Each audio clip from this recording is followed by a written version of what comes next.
Mo Pressman's wallet was stolen when he was playing pinochle last night. It was in his jacket, hanging on the back of his chair. He had it at 1:30, and when he checked again at 3:45, it was missing. Vivian thinks she remembers this dance kid, Johnny, walking by. So we asked him, "You have an alibi for last night?" He says he was alone in his room reading. There are no books in Johnny's room. There's been a mistake. I know Johnny didn't do it. There have been similar thefts at the Sheldrake, and it's happened here before. 3 other wallets. Well, I know he didn't do it. Stay out of it, baby. Wait, don't put those tables together. Come on. Daddy, I need your help. I know Johnny didn't take Mo's wallet. I know. Oh, how do you know? I can't tell you. Just please trust me, Daddy. I'm sorry, baby, I can't. This Danish is pure protein. Mr. Kellerman, look. Maybe Johnny didn't do it. Anyone could have taken it. Maybe it was, it could have been that little old couple, the Schumachers. I saw her with a couple of wallets. Sylvia and Sydney? Baby, you don't go around accusing innocent people. Yeah, but I saw them. I even saw them at the Sheldrake. Didn't you say something was stolen at the Sheldrake? I got an eyewitness and the kid has no alibi. Come on, Neil. You'll learn what it's like to fire an employee. No, Mr. Kellerman, wait a minute. I know Johnny didn't take the wallet. I know he didn't take it because he was in his room all night. And the reason I know is because I was with him. A modern day remake of Matthew Vaughn's Lay a Kick. A Coen brothers end up with Timothy Chalamet. A Citizen Kane prequel, a Midnight Cowboy sequel. Alvin and the Chipmunks deserve another squeakquel. There's so many new ways to revisit sideways, but a graphic novel is how we choose to update. But we still hold fast, you can't change the past on the Ruined Childhoods podcast. Greetings, Starfighters, Big Apples, and Little Italys. This is Ruined Childhoods, and on this episode, we're celebrating the cinema of the Empire State during our cross-country exploration of films that represent each United State.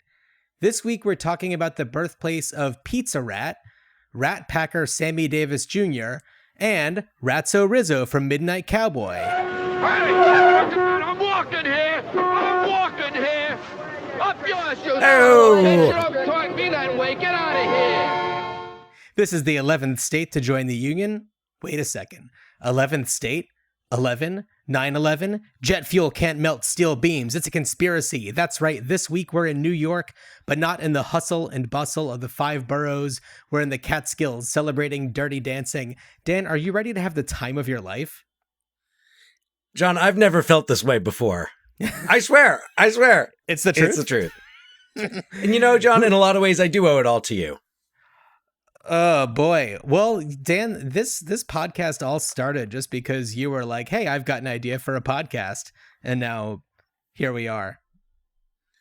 Yeah, but you actually thought it was a good idea and was worth devoting your time to, because I don't know how to make a podcast good, and you know how to make a podcast real good. Oh, I don't know why I'm talking like that. Oh, no exclamation. Shucks. Blush, blush, blush. I just carried a watermelon. That's all I do. I carry the watermelon, metaphorically. That's all I do.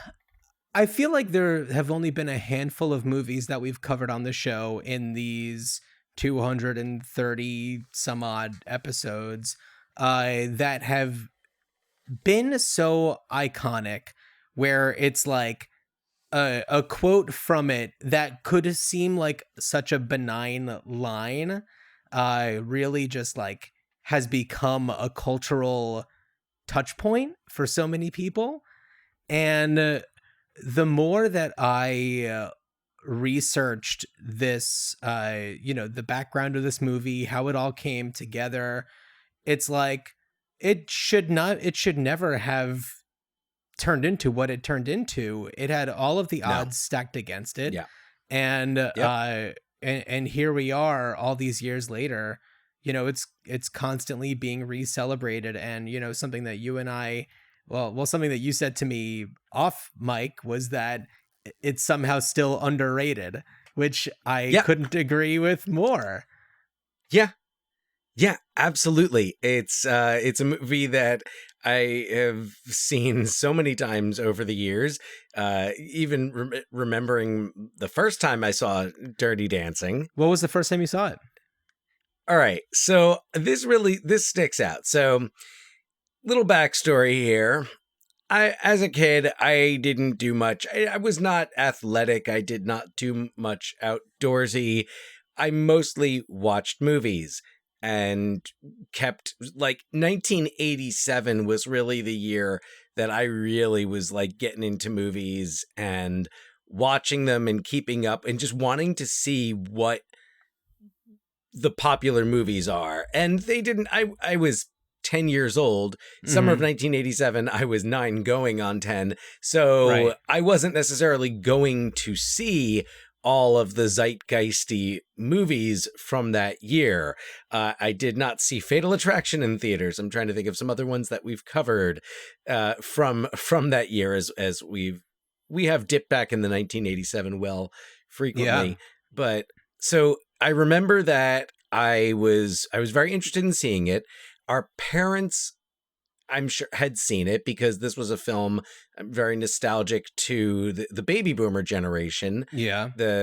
And our parents would have been around the age of they would have been a little younger than baby. Is this 1962 or 63? 63? Yeah. It's They said it's before the Beatles.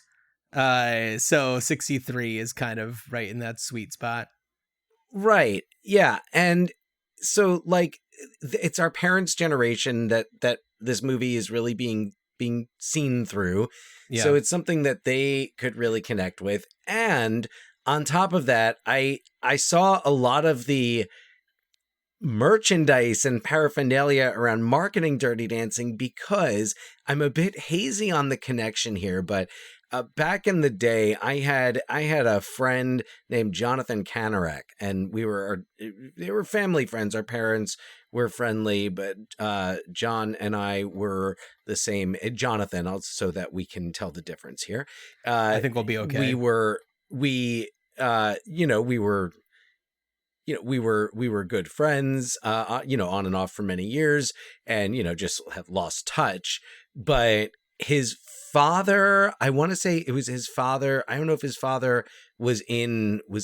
I forget if it was accounting or advertising or marketing, but they did something with that movie. They were connected with that movie. So there was a lot of, like, you'd go over their house and there was a lot of Dirty Dancing stuff around. Interesting.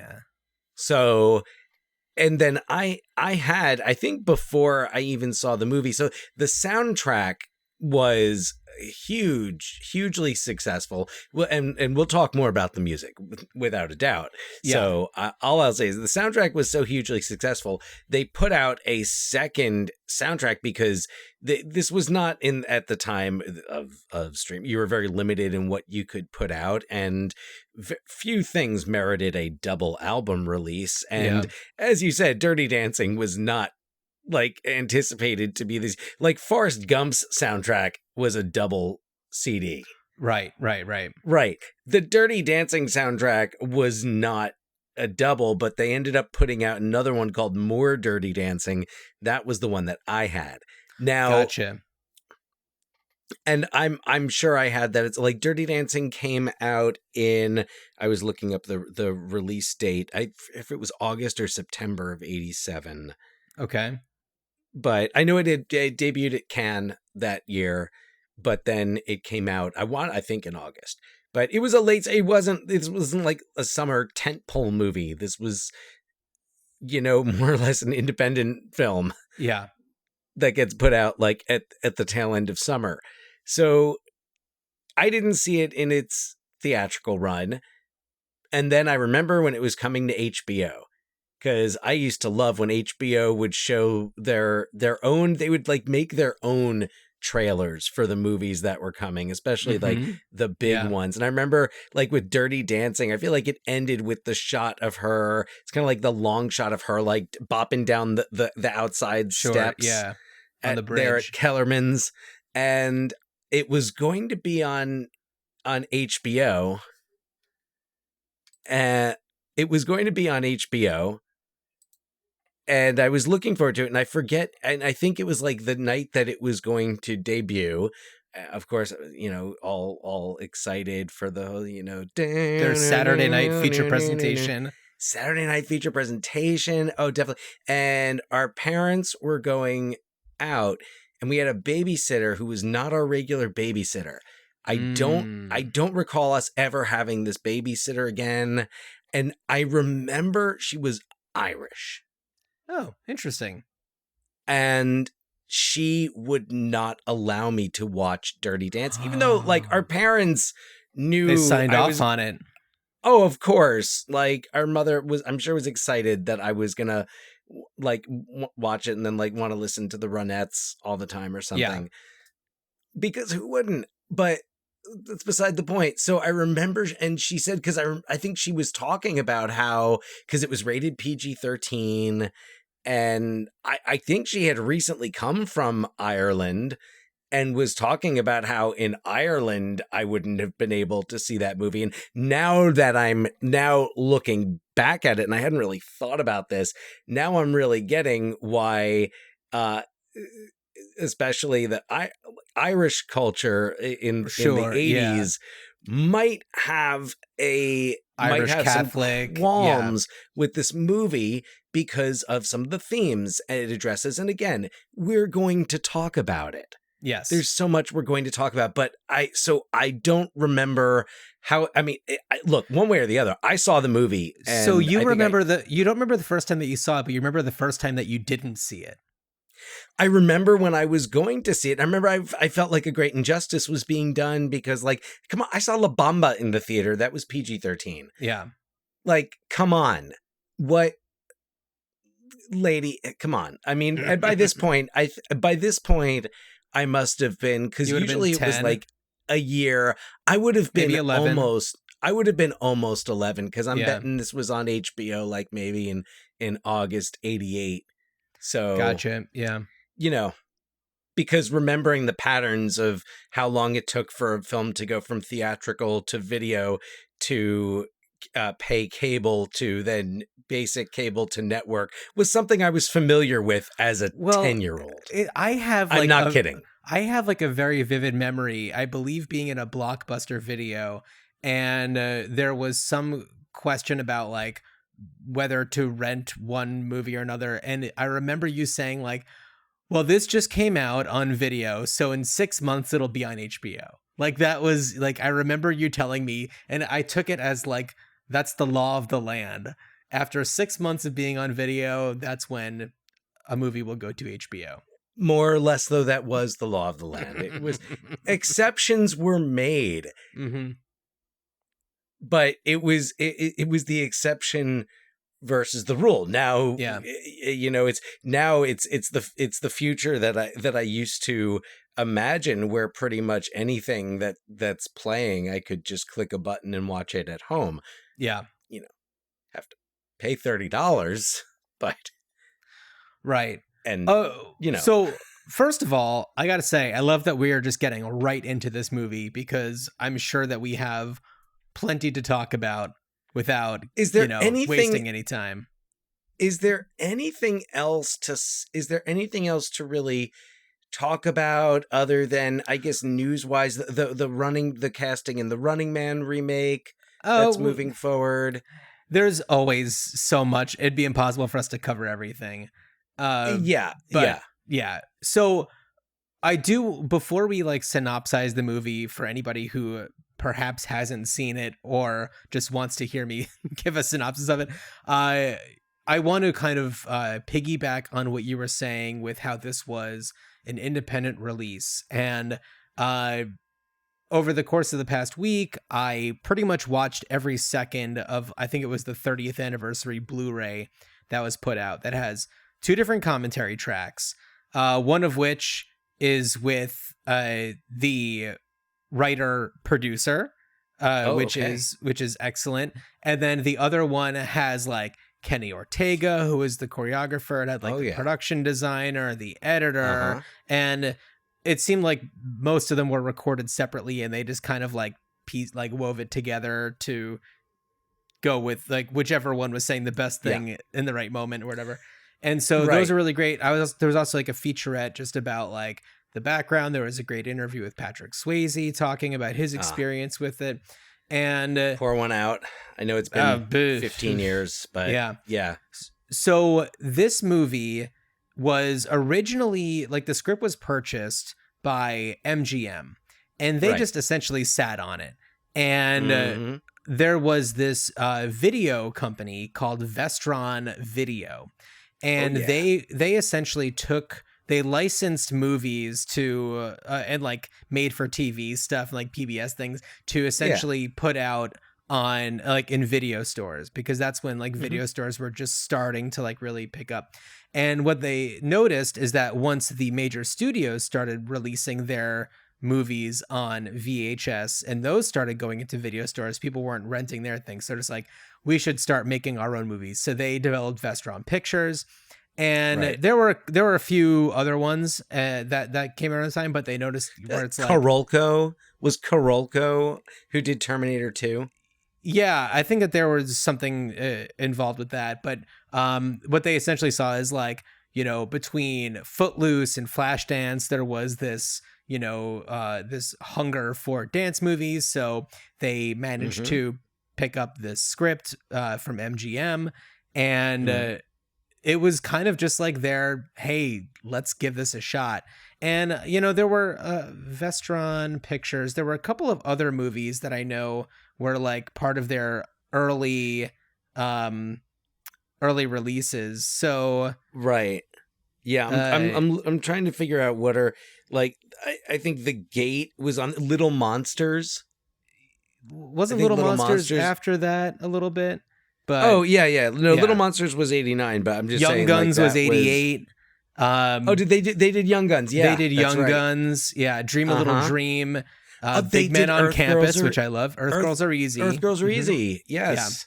Yeah. So some classics. It was really interesting. It was just like they're this scrappy organization that's just trying to figure something out, and they picked up this movie, and the script was like really fascinating. The script was written with essentially with a cassette tape that's like, here are the songs that go in these moments. And it of course makes perfect sense then that you know, it works so well with all the music in it. The one song that's like the Patrick Swayze song during like the love scene, he and the writer Eleanor Bergstein, Eleanor Bergstein, yeah, he was like on a plane with her, and he was like, hey, I want you to listen to this demo I recorded, and like she listened to it like, she's on like the plane. The wind. Yeah, and it's so good and it's so cheesy. It's perfect. When we come back, I've got a funny little anecdote with that song too. But geez. But I don't want to talk about it before you give the synopsis, because it's so reliant on context. So yeah, gotcha. But so, I mean, she's like the wind. God, what a wonderful song. Yeah, right. And so the soundtrack, like you were saying before, was released before the movie came out, and they noticed that the soundtrack was getting a lot of radio play, probably time of my life. Yeah, that was like the big one, because of course they could put on Otis Redding from any album, but the original songs from this one were certainly making an impact, and that was when they were just like, maybe we should probably like release more music because we can, and it was just doing so well. You mean more Dirty Dancing? More Dirty Dancing. That's what we'll call it. And it was the kind of movie where when it came out, they didn't have any faith that it was going to perform well. And when it was in theaters, most of them were just like, well, this is our chance to see it in a theater, so let's go and see it as many times as we can. And there's a really funny story where Eleanor, the writer, was in a theater with her husband, and he wrote the words to that, like the Kellerman song that they sing at the end. Oh, yes.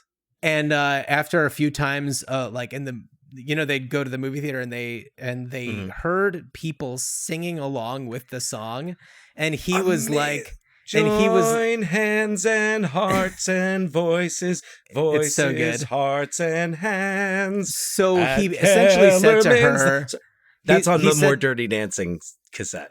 Yeah, right. And so he said to Eleanor, like, do you hear that? And she's like, I know, it's so silly, and like, you did a great job, blah, blah, blah. And he's like, no, like, if they're singing along with it, they must have seen this movie like at least 3 times before, because why would they know all these words? And that's when they realized, if they like, did not there's have more something Dirty here. Dancing. Yeah. Oh, well, I don't know if that came out before the movie came out. If I don't think Yeah. it did. So That's what I'm saying. Like, yeah. And so maybe that's why they put it on the soundtrack. Maybe that's why they put it on. Quite possibly. And so it was just a real testament to like the power that this movie had, where they were hearing about people who were seeing it like dozens, if not hundreds of times in the theater. Okay, John, I think if you don't mind, can we go to the synopsis, because there are so many wonderful points coming up that I want to come back to, but I feel like the synopsis will provide the background necessary. All right, for you anyone who ready? hasn't seen Dirty Dancing. Teenage daddy's girl Frances, aka Baby, is off to a Catskills resort called Kellerman's with her family one summer in the early 60s. Displeased by the concept of forced family fun and the romantic advances of the resort's owner's grandson, Baby encounters the foreign and exciting world living within Kellerman's, the after-hours debauchery and titillating dancing of the resort's entertainment staff. Cutting loose after a day of foxtrotting and two-stepping with the conservative guests, Baby is particularly intrigued by the star attraction of the Kellerman's dancers, Johnny Castle, a talented dancer with ambitions of showcasing new dance styles and dance fusions inspired by Latin American sensibilities.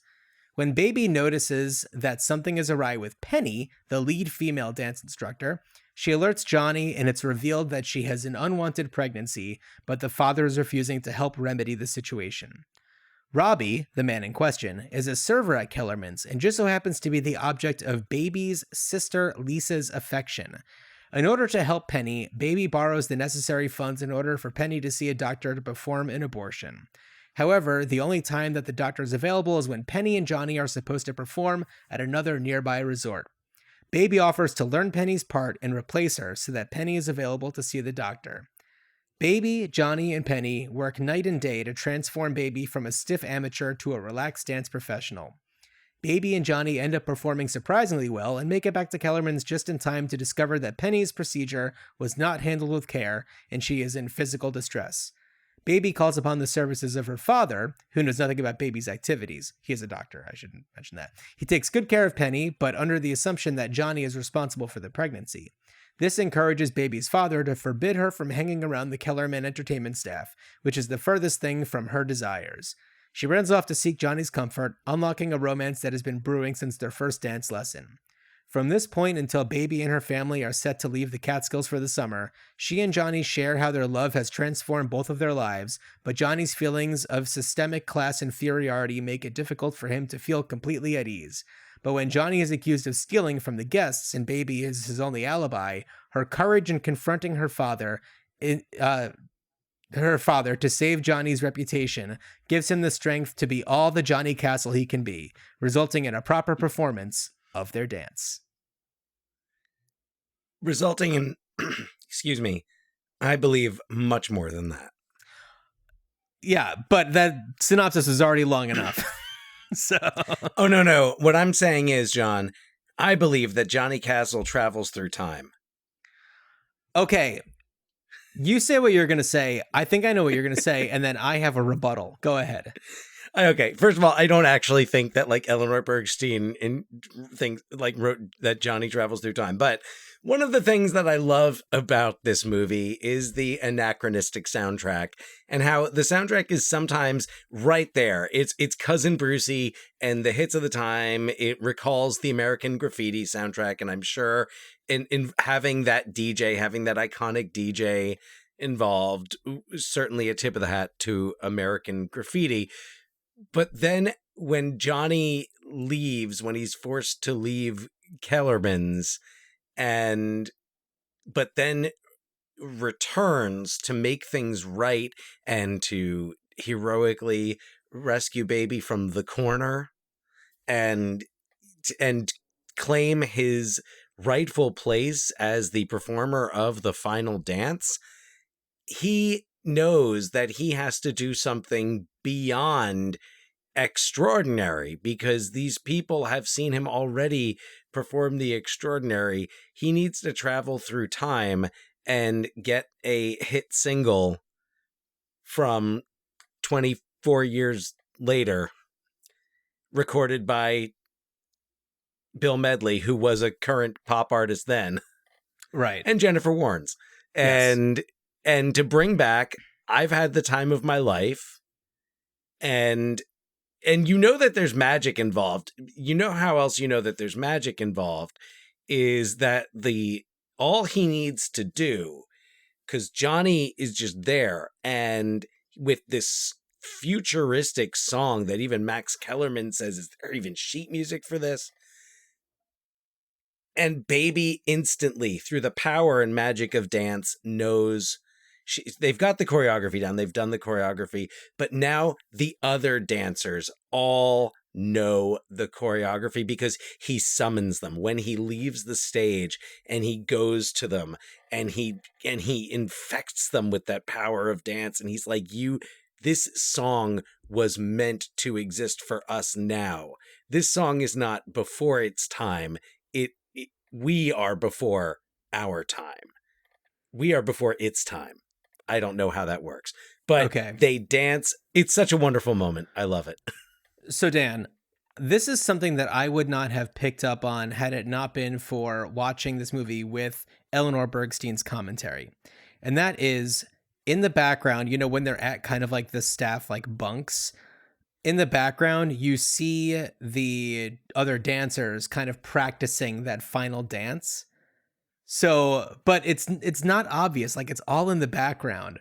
So you actually do see them practicing that dance. And really, when the grandson of Max Kellerman, like Neil, right, that little weasel, when he comes and he kind of interrupts their like very romantic, sexy, fun dance thing, which is such a great scene. That's but the Hey Baby scene, right? Yeah, it's so good. But when Neil interrupts them and he says to Johnny, like, hey, we need you to do such and such dance, you see Johnny saying like, oh, I've got this great idea to infuse this thing and whatever. And it's like, that's the dance that he's referring to, is this dance that they are all kind of in the background rehearsing.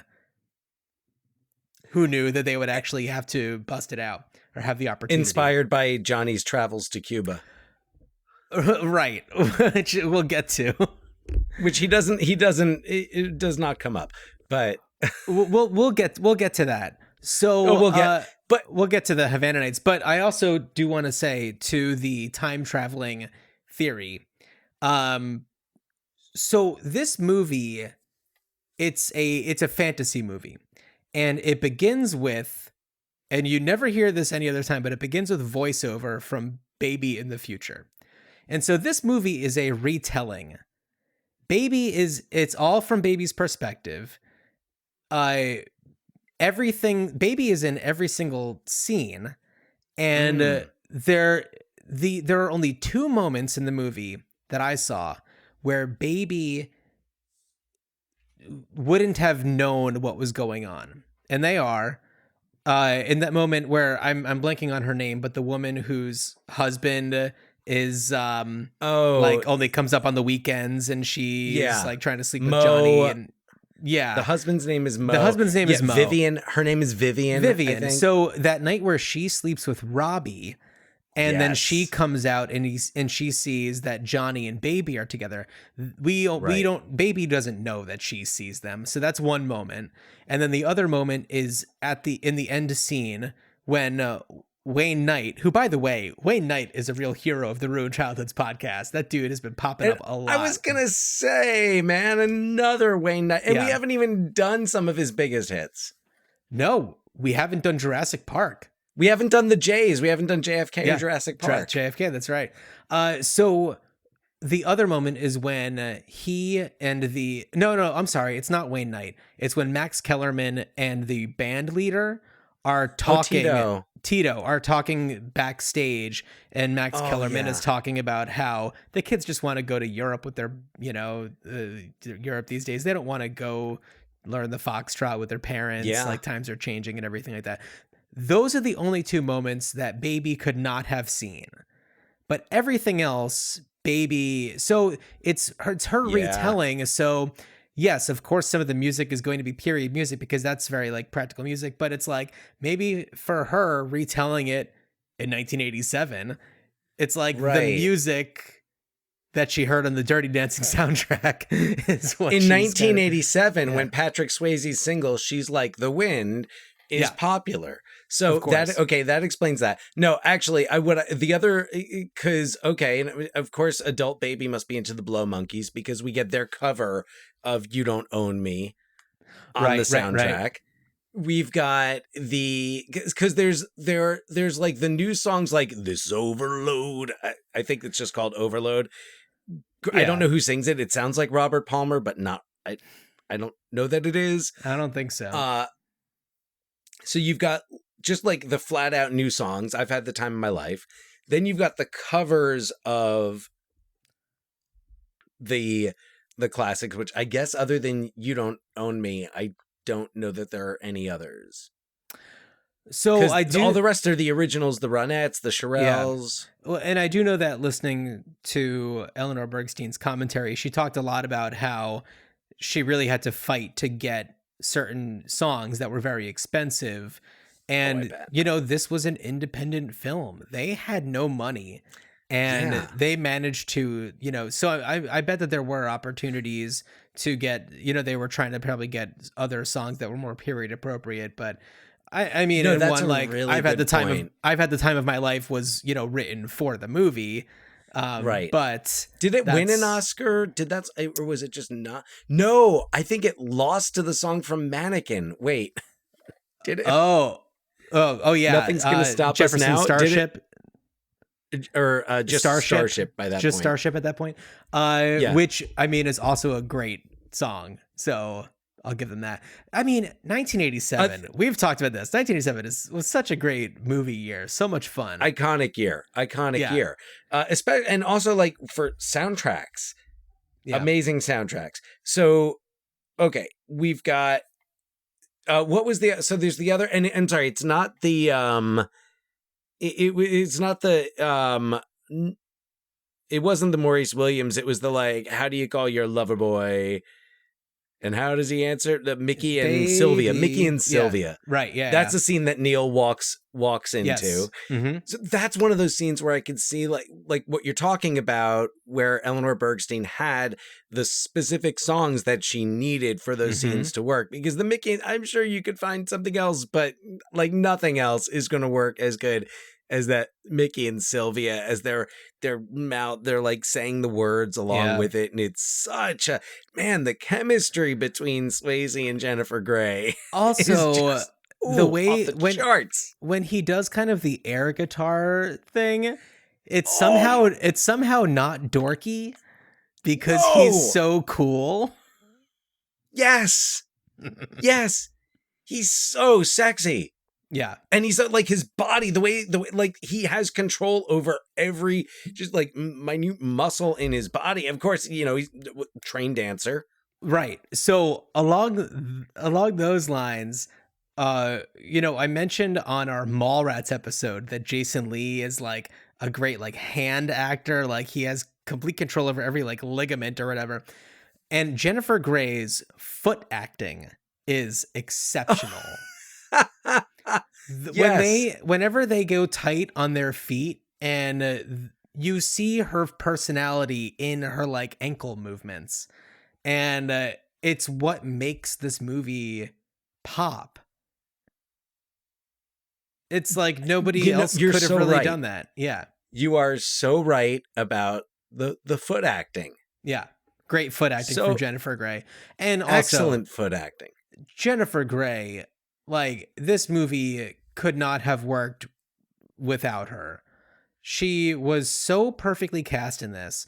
She really looks like the type of like, 18-year-old kid who's going to, begrudgingly go to, the Catskills with her family, and Right. she fits And in so well. It's so good. Yeah. and we've had the Catskills experience Yeah. once, Well, and I forget if we talked about it on our Magic episode. I don't know. The only other movie that took us to. Do you remember when we went to the Catskills? I don't, but I went to a couple of like overnight summer camps in the Catskills between the ages of like 12 and then like 17. Right. No, but we went to like one of these resorts, like a Kellerman's. It was called. It was called the Nevele. Oh, that was in the Catskills. I do remember that. Yes, that was in the Catskills, and that I think, and I don't have a ton of memory. I remember it was 1989. But I don't have Nevele a ton Grand of memory. Hotel. Yeah. Nevele. Right.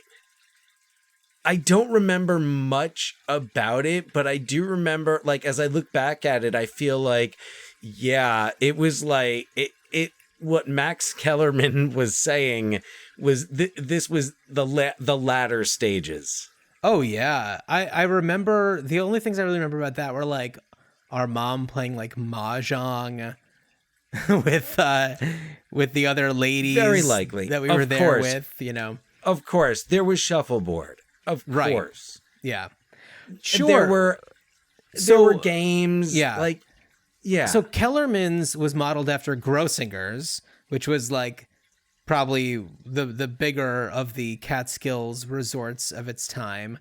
And that's where Eleanor Bergstein went as a kid when she was called baby until she was 18. And the Catskills are a very specific vibe. I feel like as I look at the Nevele pictures, it doesn't quite look, it looks a little bit more modern for, back in like the 70s or something than something like Kellerman's or Grossinger's would. I'm looking at a picture of it right now and it's like, dang, I want to go hang out at this place right now. It looks pretty dope. It had the big round tower. Yeah, exactly. But yeah, really, really cool. This type of place where it's like adult summer camp.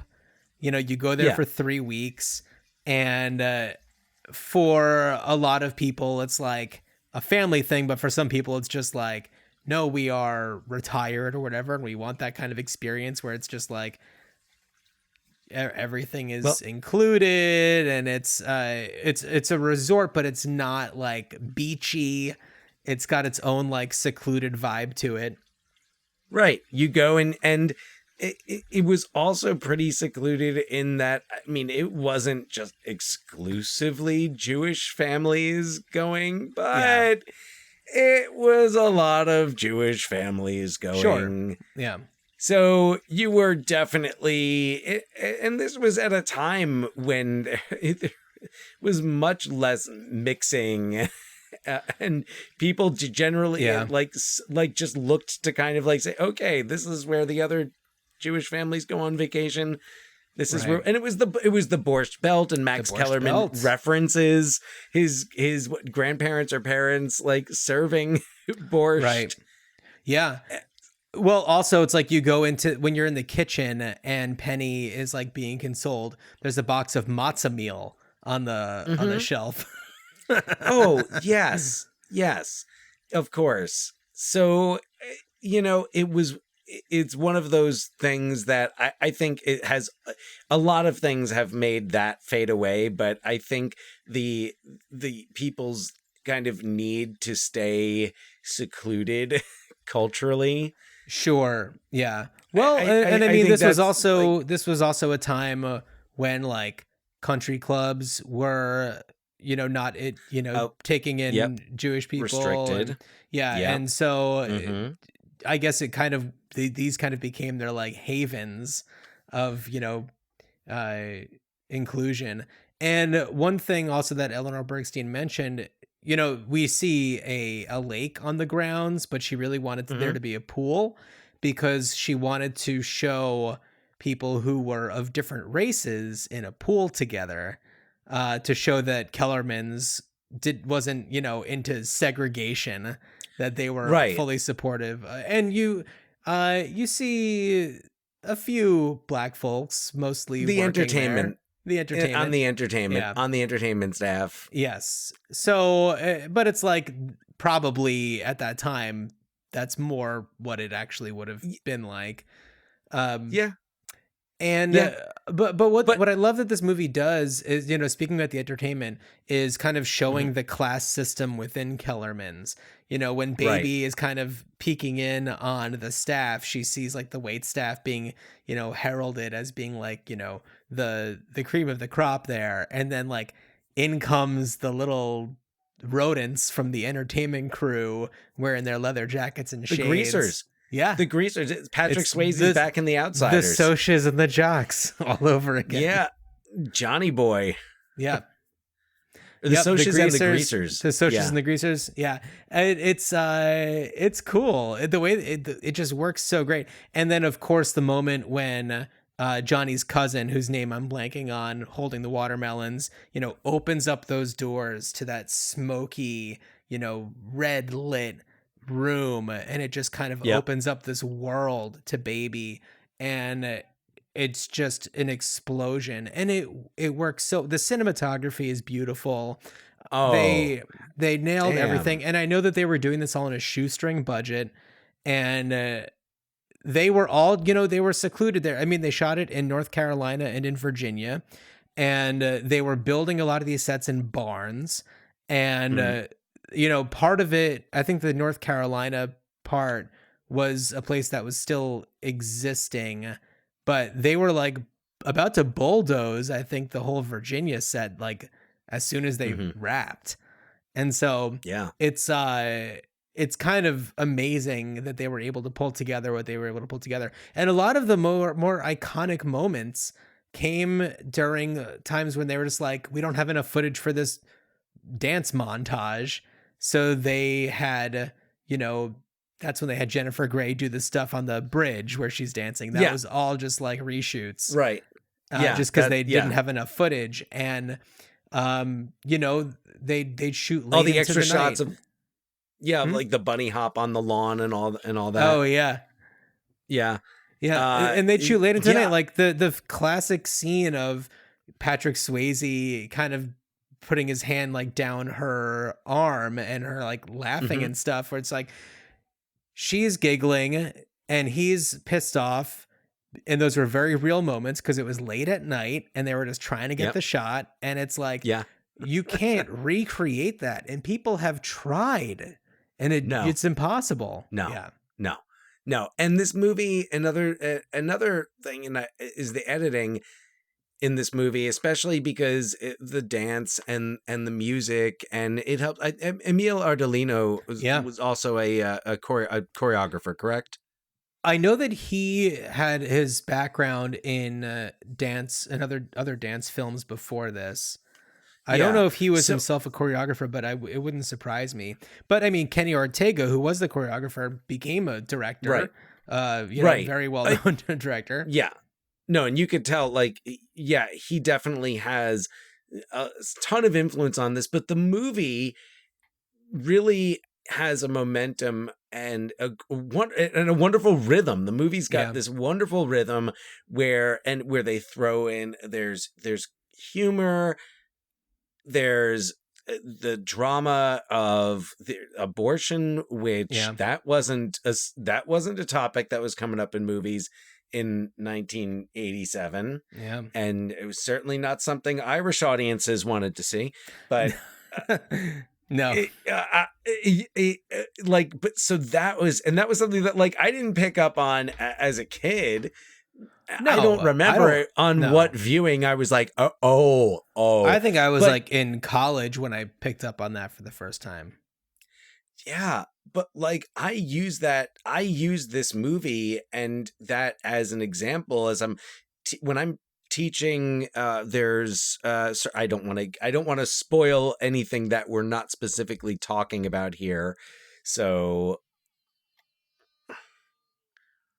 Yes, there's a certain classic piece of literature that involves abortions obtained illegal, like outside of the law during Yeah. the late 1950s, and to kind of illustrate and I mean, it's sad that it's become more relevant to show like, hey, this when women don't have access to healthcare and don't have autonomy over their bodies, this is the cost. This is what happens. So, but I will, and kids, not, of course, like, it's not like everyone has seen the movie, but there's definitely a couple of kids who, like, their parents, by the time they get to high school, they've watched Dirty Dancing. They Yeah. get it. And Yeah. it's not, and explain, like, but that's a series for a movie that, and we talked about it, to a greater extent on Saturday Night Fever, Sure. where a movie that's thought of as like a more lighthearted musical has some very serious themes. This balances it much better. Absolutely. Absolutely. Like, yeah, I mean, that's why you have Wayne Knight, but Wayne Knight. but you also have, if I can pontificate a bit more. No, go Sure. ahead. And then I just wanted to say one quick thing about Wayne Knight.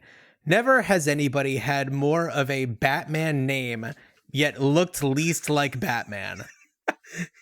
Or most like a Batman villain. Wayne Knight would have been a great Riddler. He could have made a good Riddler, but it's like he's got the Wayne from Bruce Wayne, the Knight from Dark Knight, but yeah, I mean, you could see him kind of doing some side character business, or if it were, Joel Schumacher times, probably like a Penguin type of situation. Oh yeah, but I don't know. I know it might be against type to have a heavy set Riddler, but if I was going to put Wayne Knight as a Batman, as one of the major Batman villains, I would totally go Riddler for Wayne Knight. I have no opposition to that. Anyway, you were about to pontificate on something? Well, yeah, I think just kind of like what really works about this movie for me, and why I say it is underrated, even though it's a cultural milestone, Yeah. and something that people still go back to, something that hasn't like lost that. And then remind me before. I have a couple of other anecdotes to share. Okay. But going along with the idea of the momentum of this movie, and it's really interesting that it's semi-autobiographical and that Eleanor Bergstein was known as Baby, because it seems like such a metaphorical choice, and this movie really plays as an allegory for America at this time, where where changes had already begun, and like really major shifts in American society had started. But like Baby points out, President Kennedy and the Peace Corps, and like they're like engaging the youth of America. Mm-hmm. Which the civil rights movement had already been, a movement, but was still being added to. Freedom riders and movements, voting registration drives, et cetera. So you have the shift that's already happening, but we think of, when we think of America, we often think of the Kennedy assassination as America losing its innocence. Yeah. And in this movie, we have Baby, who, in another metaphorical, more traditional way, loses her innocence in the film. Right. Presumably, it comes to Kellerman's a virgin and sleeps with Johnny. Yeah. It's never established, but you can make your assumptions. Right. And with this also very mature, her name is Frances, and that's when he calls her Frances at the end, when Johnny calls her Frances, and that's a very adult name. Yeah. So this whole metaphor of baby and this awakening where she comes, where she's really sheltered, and she has that great scene with Jerry Orbach. And when she, after he finds out that she slept with Johnny, and that's why she knows Johnny didn't steal Moe's wallet, and he's sitting out there in the and he's just, gazebo. yes, and he's just staring straight out, and she goes to talk to him, and he's just staring straight ahead, and that's the moment where I say Jerry Orbach will self-destruct in 10, 9, 8. But as he's just like shaking, but she's like, yes, I lied to you, but you lied to me. Yeah. And you said that like everybody deserves equal treatment, and you don't believe that because you're not acting that way. And I love that moment because that's also like, that wasn't something kids did. Like, kids didn't call their parents out on bullshit No. before that. That was like, whatever your parents told you, you listened to that, and that was that. Yeah. And you didn't call them out on it. So you have this, and that, of course, that's after, you know, she sleeps with Johnny. She finds her independence. She's doing all these things. She's not another great little scene between her and Lisa. And Lisa's like, Love Dad listens Lisa. to me now.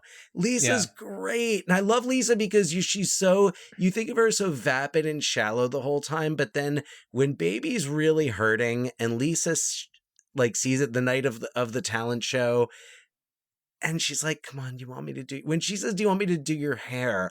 Yeah. It comes across as so loving and sisterly. Yeah, there are some deleted scenes that really show, or like even some extended scenes that show a little bit more of the division between the two of them, and you know, the values that Lisa has versus like the perception of who baby is to their parents. There's a lot more about you know, there's kind of this thing about like baby doesn't lie, and they can always trust her. She doesn't lie. And so when we see her like lying to her parents, it's just like, you know, that more impactful. And then in the moment when baby is asking Lisa to lie for her and say that she's like got a headache or whatever, Lisa is just like, you know what, I'm not going to do that. I'm going to tell them that you've been sneaking around, da da da da da. And baby is just like, well, maybe I'll tell them that weekend that they were out doing this, you were actually with this guy doing whatever. And she's like, but that didn't happen. And she's like, yeah, but baby doesn't lie, remember?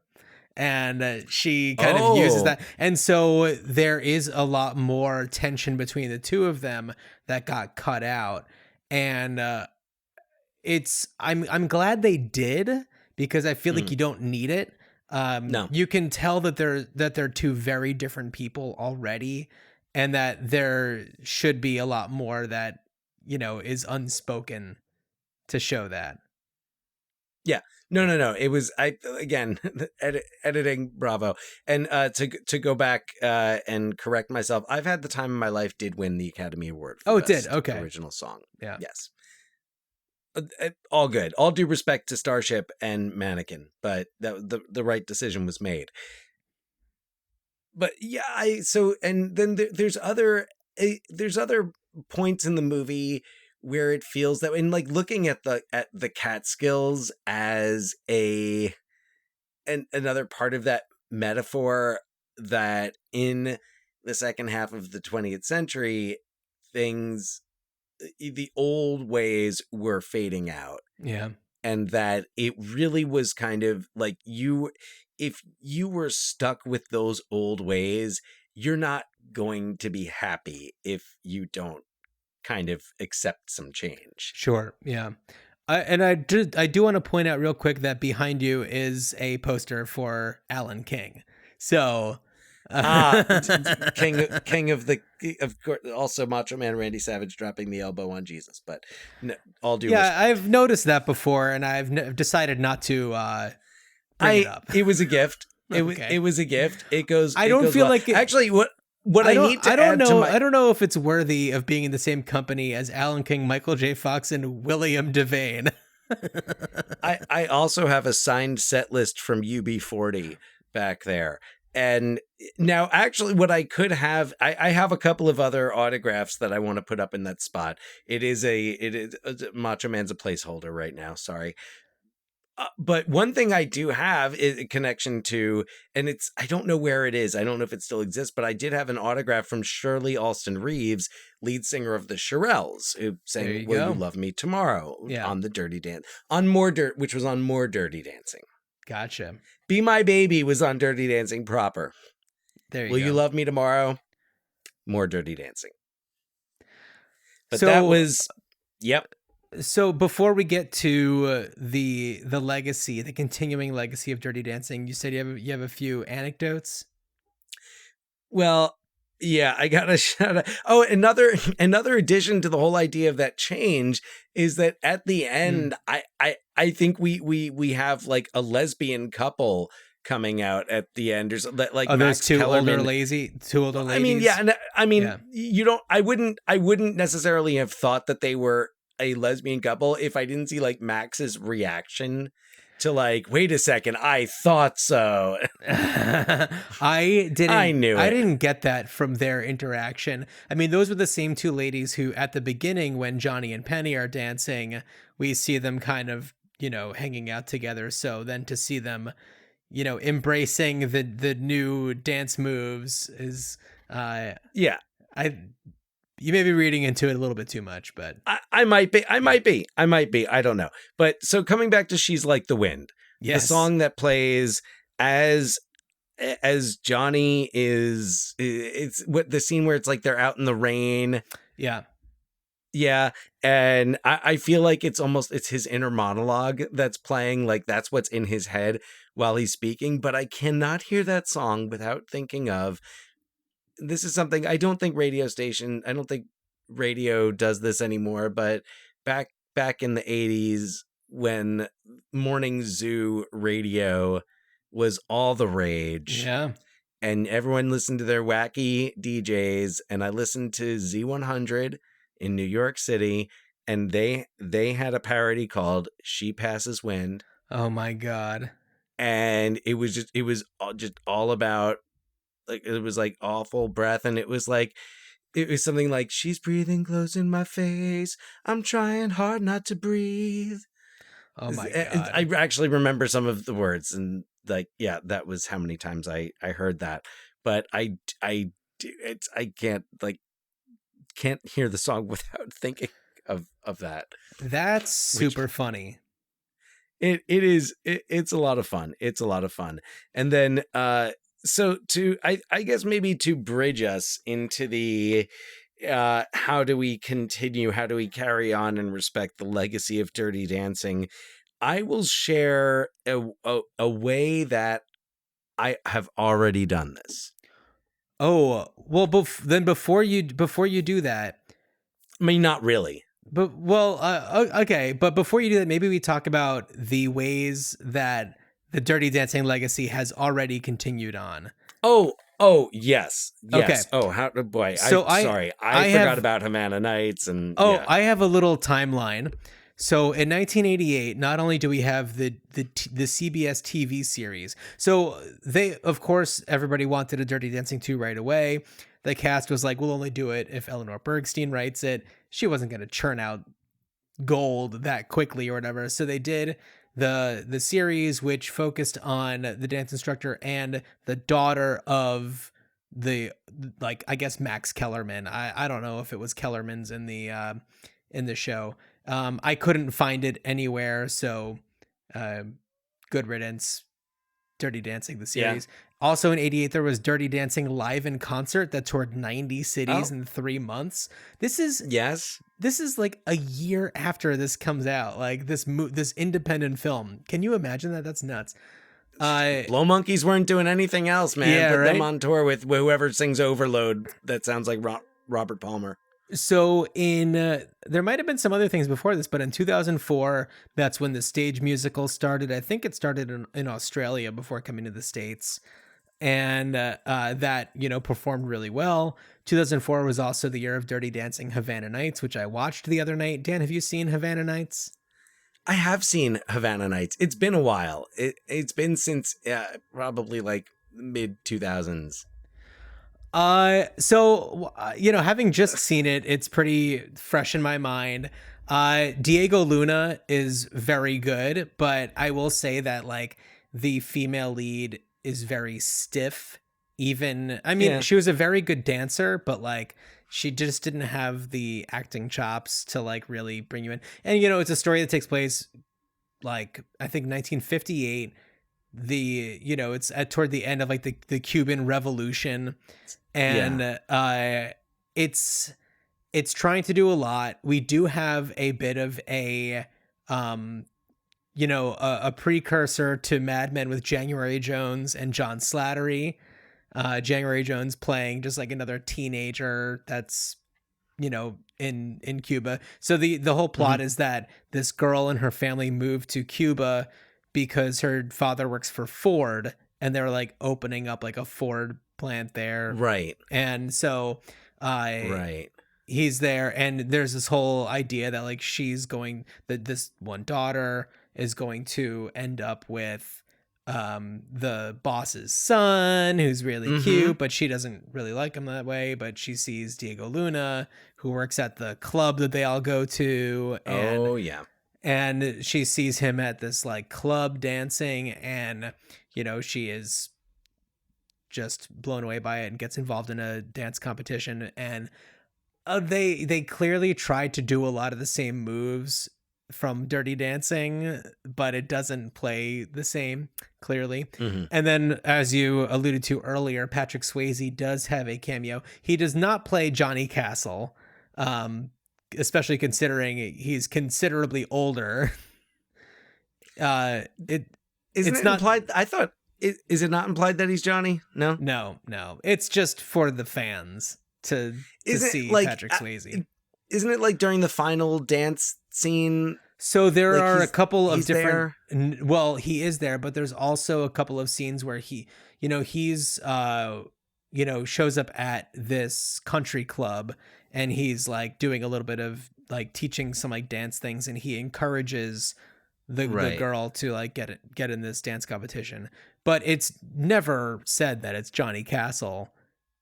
It's just like, I don't know, maybe it's Johnny Castle's uncle or older cousin or something that ended up in Cuba.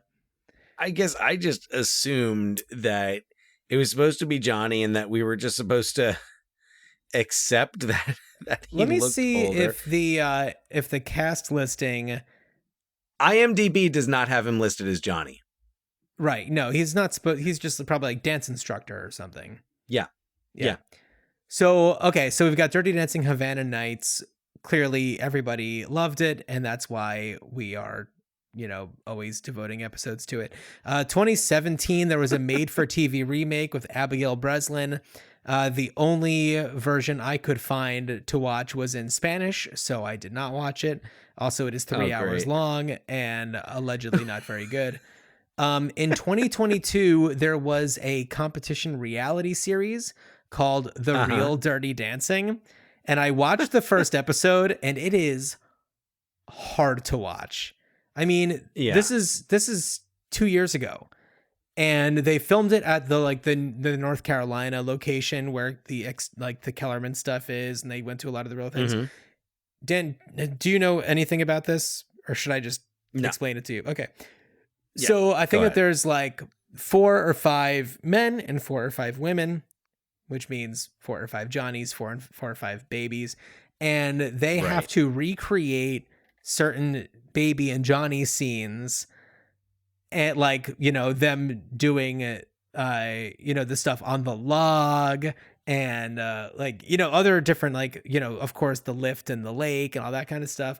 And it's a competition. And then at the end, they have to do a competition where they learn the full choreography from like the big dance, and they perform it. Right. And it is uncomfortable to watch and not good, and makes me feel a little ill, because when you watch Dirty Dancing and you really see it for what it is and was meant to be, and then you kind of see this kind of like the way that culture has shaped it into just being about, the dance and romance rather than about like character growth and an allegory for the seismic shift, cultural shift happening in this country.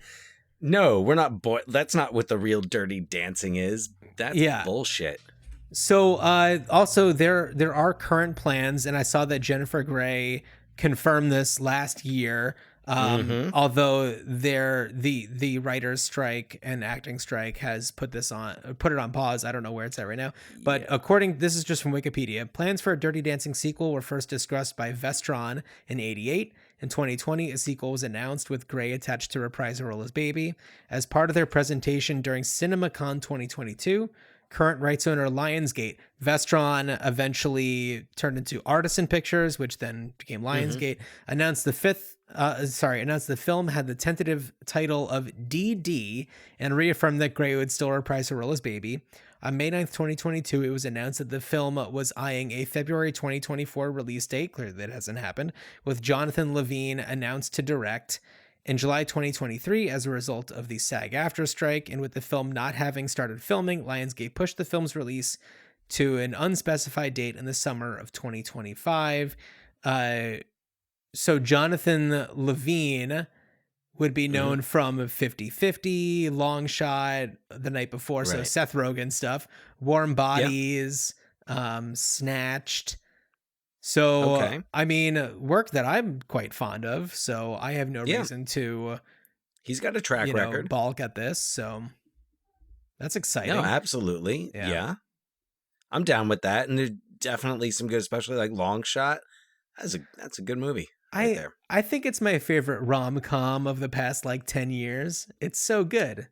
It definitely is up there for me. Long Shot, Big Sick, I don't know. Big Sick, another one. Yeah, that's for sure. Yeah. So that's what we've had. Dan, tell me how you've already maybe done something with Dirty Dancing.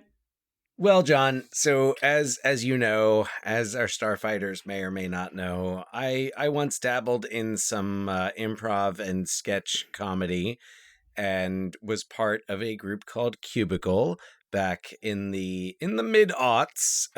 We had a good solid run 05, 06 into 07.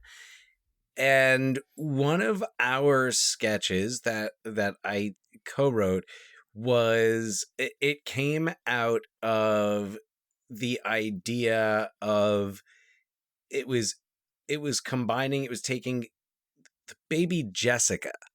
So Baby Jessica was in 1987, in fall of I think October of 1987. Baby Jessica was a toddler somewhere, I think, in the Midwest. I don't have the exact details. Not very important. She fell down a well. It was like a well that couldn't be seen. She was running around, whatever, and it fell down a well, and there was major rescue operations to get her out. It was national news. I remember regular programming was interrupted for updates on the Baby Jessica rescue. And we wrote a sketch based on the line, "Nobody puts Baby Jessica in a corner." Not a well. We didn't go there. But we ended up developing this into a sketch in which the grown-up Baby Jessica starts working at an accounting firm, Kellerman and Kellerman's, and is ends up in a little feud with a coworker who, at the same time Baby Jessica had fallen to a well, fell into I forget what they described it as, a crevasse. I don't know, but fell into something and nobody paid any attention because everyone was paying attention to Baby Jessica, and it was Baby Michael, and I wanted a parade. I got nothing. I got a shout out in the penny saver, and and he's threatening her, and he backs her up, and meanwhile there's this whole backstory going on between the I guess office manager. I played the office manager, and the I guess intern who was it turns out to be Johnny. And okay. he has the line, he comes in and he has the line, he goes, "Hey, nobody puts baby Jessica into a corner," and then they do the lift. Before that happens, we have a scene, we have an interaction, and I stop look, I just want you to know, I know you're not the one who knocked up Penny. When I'm wrong, I admit it. Yeah. So I got to say that line, and we got to have that scene. I did my best. You Orbach'd. I did my best Orbach. I Orbach'd as hard as I could during that, and I loved it. And then we had so that was our Dirty Dancing, and it's like, hit the music. I've had the time of my life. He rips off his shirt. Johnny rips off his shirt, and then they did the lift, and it was quite something. So how about that? That's my little Dirty Dancing connection. Just like, because, and we all were, it was one of my favorite sketches, I think, just because of how it also combined two major cultural events of 1987. I feel like any sketch group that's going to do baby Jessica humor, you can tell is Gen X.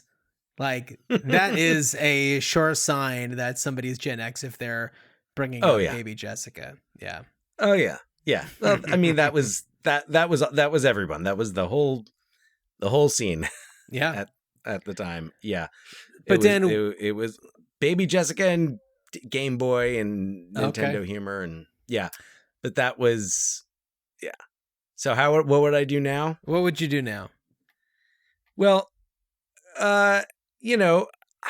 if, as we've been talking the whole time about how it's impossible to replicate what this movie did, there have been attempts. So one of my ideas goes quite against that logic, but let's start with taking what we already, I have a few different ideas here. So let's start with what we already know. And that is that they are planning to make a sequel where Baby perhaps revisits Kellerman's, and where it's the 90s this time. And sorry, is this your idea? Or is no.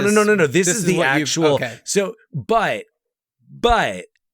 I feel like this presents a perfect opportunity, because especially if we're going to take it into the early 90s, then this has to happen during the Lambada craze of like 1990. You love bringing up the Lambada. There needs to be, because this was it was a Dirty Dancing. It was like dirtier than Dirty Dancing was the Lambada, the forbidden dance. There were competing Lambada movies. Okay? And no one talks about either of them anymore. Like, the Lambada movies and Cool as Ice just kind of all existed in this little 1990. Cool as Ice people talk about more than any of the Lambada movies. You're right. You're right about that. But the Lambada movies, drop the zero and get with the hero and do the Lambada. Oh man, so good. But Lambada. So I think that if we're gonna capture that 90s nostalgia, and I do think, by the way, that doing a Dirty Dancing sequel in the early 90s does make a lot of sense, not because of the Lambada craze, but because of it, it's like the golden era of hip hop. I'm sure there would be a lot of arguments with that, but early 90s hip hop was fantastic. Mm-hmm. And I could definitely see it going into that zone. Okay, so here's my two all original ideas. First of all, remake as a medieval fantasy. Okay, I talked about magic before. Why don't we just lean into this magic shit and have it? I thought you meant the movie Magic, also set in the Catskills. No, yes, also set in the Catskills, but no ventriloquism. No creepy ventriloquism here. No, let's make this a medieval fantasy where Johnny is kind of like he's like he's like the sorcerer. He's kind of like the Merlin in the castle, and you have the king who's Max, and the housemans are visiting nobles. So they're coming in, and you've got the Neil, who's the prince who's trying to woo Baby, but Baby's more interested, like, oh, who's that guy in the cloak? I'm interested in what he's got. Oh boy, he works magic, literally. So Okay. why don't we lean into this idea of His last name is fantasy? Castle. And exactly. See, and it's so perfect. It plays. I would love to see this remade as a medieval fantasy, and you could have. I mean, I'm not saying like have like talking animals or something, but Wayne Knight as the court jester. Like it just it fits perfectly into that. I mean, you say medieval fantasy. All I'm thinking now is Mannequin 2 on the move.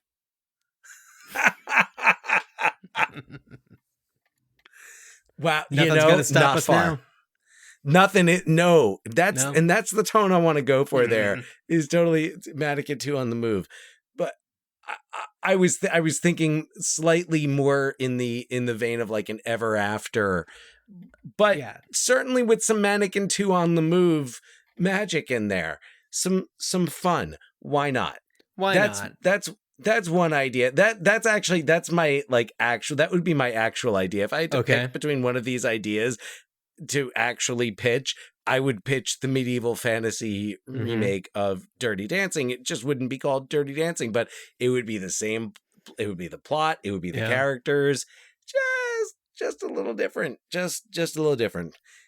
The other is the exact opposite of the logic of you cannot recreate this, and that is a shot-by-shot remake. Oh my God. The thing is, like, you'll never have another Patrick Swayze. Like, no. But you know who they would cast? Jeremy Allen White. He does have some sort of dance background, doesn't he? I think he does. I mean, he definitely, like, he moves, he's fit, and he's like, he's playing the boss, so he's taking on icon after icon here. Yeah, line him up. No, I'm honestly though. I was because I was watching the movie, and one of the things I was thinking of was part of what makes this movie so great is how it's shot. It's all of these authentic moments that were captured during moments of, hey, we're stealing, sunlight here. We're trying to make it work. We've got 5 minutes to get this shot. Let's make it happen. We're working late into the night. So these moments that aren't scripted are just going to happen the way that they happen. And that's what you capture. And it's a low budget, scrappy crew, Patrick Swayze and Jennifer Grey. Like, that's how it happens. I am not serious about it. I know. Let it be known that the proposal of a shot-by-shot remake is, I'm going to go out on a limb and say, never a good idea. We talked about Gus Van Sant taking big swings.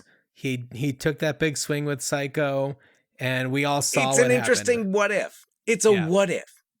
It's a what if. It shouldn't happen. The only way that you could possibly remake Dirty Dancing is by taking its plot and characters and putting them into the milieu of a medieval fantasy.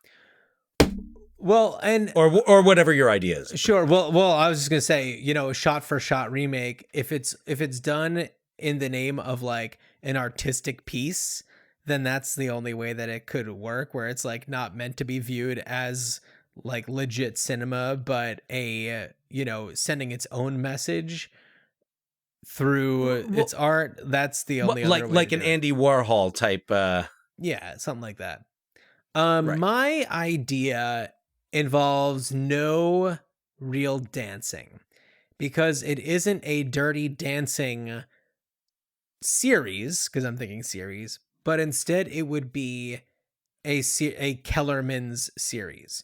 So, Dirty Dancing, the series, was still about dirty dancing, But if you did a series about kind of the rise and fall of like the Borscht Belt and, you know, a place like Grossinger's or Kellerman's, and you kind of have focuses on like, you know, the guests and the crew, and during this time of like the 50s into the early 60s, maybe even going into the 70s, like there's certainly stories that can be told. And if you do it at, if you call it Kellerman's and it's like it just happens to exist, it's like, yeah, Johnny and Baby weren't the only interesting thing to happen at Kellerman's, you know? Right. Yeah. Right. So it could be like the Overlook Hotel. There could be a ghost. It could be haunted. there probably wouldn't be a ghost because that would again be Patrick Swayze, and we all know how. No. I don't mean actual Patrick Swayze. I mean like from the movie. No, Ghost. I know. Like, yeah, the movie Ghost. Got it. I didn't mean actual Patrick Swayze. Well, I actually I like the idea of going back even further and like having a series that shows how the Borscht Belt developed, and even if you're focusing on Kellerman's, like what was the competition like? What Well, there's like the that owners of neighboring hotel that I don't know if the one that they compete at, or I don't. Do they compete? Then what do they dance at? Oh, they go and they dance over there, but like, yeah, what's the like? Do they like what's their deal?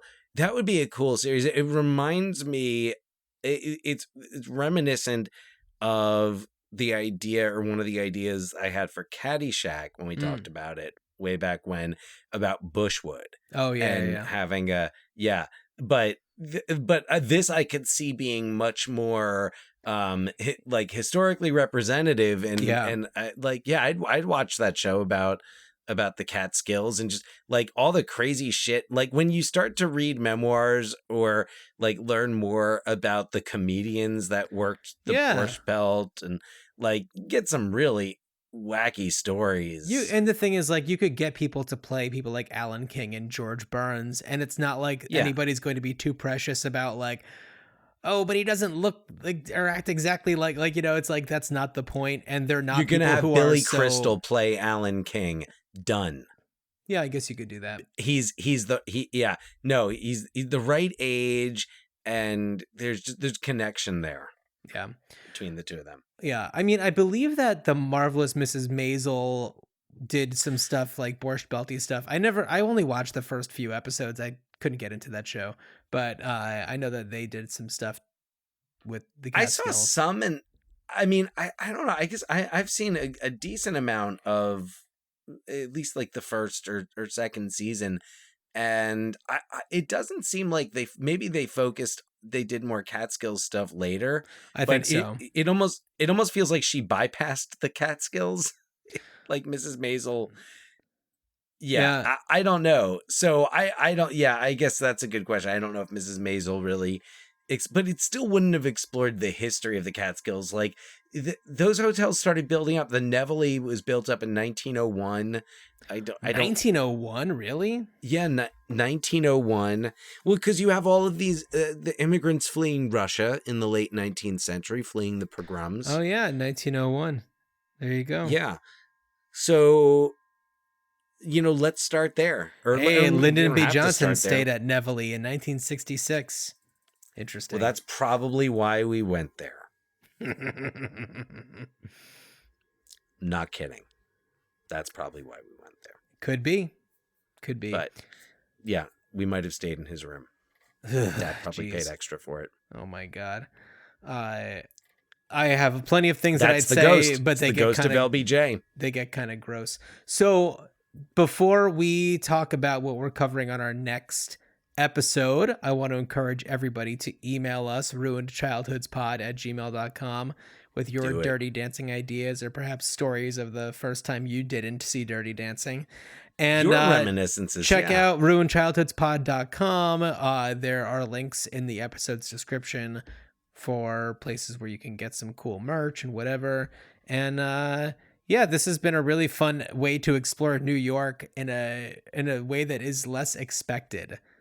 So and by the way, shout out to like the rest of New York State. It's a massive state, and for all of your little Italies and your Catskills. You've got your buffaloes and Niagara Falls, and so much about New York State. But we're leaving New York State.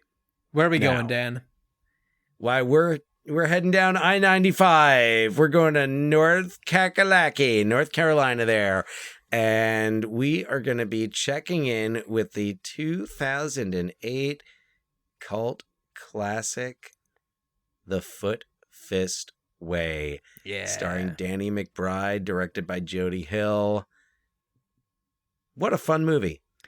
I can't wait to talk about it. My fondness for Danny McBride and Jody Hill also has only grown, and the more I go back to things like Eastbound and Down, the more it tickles me. I just love their this is the sensibilities. one that launched it. Yeah. This was the first. This was it. This was what put them on the map there, the Foot Fist Way. Yeah. So looking forward to chatting about that, talking about North Carolina a little bit. Yeah. And continuing on this wonderful little road trip of ours. It's been a lot of fun so far. Well, Dan, as you are running down the aisle, waiting for the fun aerial embrace of Johnny Castle, I wish you a good journey. Oh God, I've had the time of my life. Good journey.